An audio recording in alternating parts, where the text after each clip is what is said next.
The National Trust were really keen to let kids see that it's more about just visiting the buildings and trampsing around after their parents. They wanted the kids to use their imagination and imagine all the things that had happened over the years and kind of see the fun that they could have in visiting all these fabulous places. So what we did was we let our characters rampage through the National Trust venues, having the best laugh and most fun imaginable. The first thing that sprang to our minds was we've got to have the characters doing something in a castle. This is the line art for the cover of our National Trust issue. We have Dennis the Menace standing in front of Pow's castle, and in the background you see a lot of Beano characters getting up to the most mischief ever. Now if you think about the history of this castle, there have been all sorts of battles and crazy stuff happening outside, but we think we've probably topped it all off by letting the Beano characters run loose around it. We've got Minnie the Minx on the ramparts and look, she's having fun with her catapult.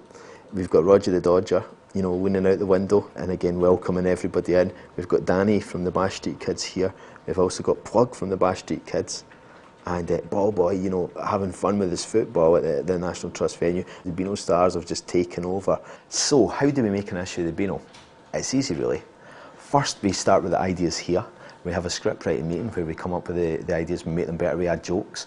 Then once the jokes have been added, we make a script. The script doesn't get sent to the artists draw it in pencil. They send the pencil drawings back to us. We check that they match what's in our imagination. This has been sketched especially for the National Trust. You're looking at probably a couple of hours to sketch it, and then it would be another 2 to 3 hours to redraw on the computer, and then maybe an hour or so to colour it. You know, whereas before it would be sketched and then pen and ink, you know, which was a long process and pretty messy at times, but now it's all done on a computer. It's great to come into work every day, do something that you really enjoy doing.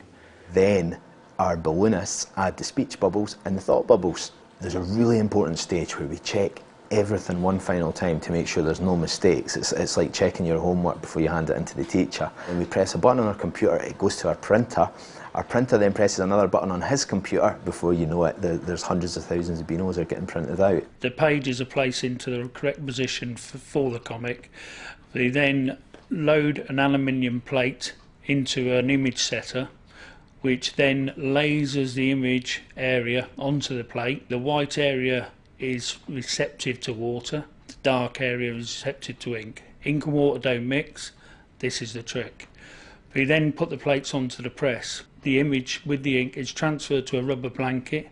The two rubber blankets then come together under impression, leaving the image on the paper as she goes through, picking up the 4 individual process colours to give you your colour. We will use about 5 kilos of ink for every 10,000 copies. The run length on this one was 109,000 off the top of my head, so you're looking somewhere between 5 and 8 tonne of paper. The sheet then runs into a dryer to start a drying process in the ink, which allows us then to cut the sheets through the folder, fold it without smudging any of the image. On press, if everything goes well, we can produce up to 35 to 40,000 copies an hour. It's transferred to the bindery department. The bindery then load the different sections into the hoppers. It then collates the different sections together in the right order, puts 2 stitches in, then it's trimmed to the correct size, picks up any inserts, then it's bundled into whatever required size, placed on a pallet, and then it's dispatched. I'm now printing it or overseeing the printing of it now. As a boy I can actually remember delivering it, which is some years ago now. Now we're in the Beano archive, and what I'm holding here is a collection of original Beanos from 1951, and that's a very special year in the Beano. We started in 1938, but 1951 was when Dennis the Menace first appeared.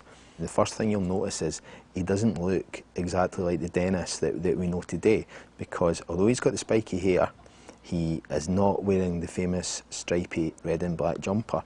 The first appearance of Dennis's famous striped jumper then occurs in May 1951, and again here you see it here, and then it really starts getting exciting in September 1951, and it's so old the pages are falling out. You see Dennis for the first time ever in his red and black stripy jumper, and the funny thing is he's changed very little since then. And this is the Dennis we all know and love. This is going to be a very special Beano the National Trust edition.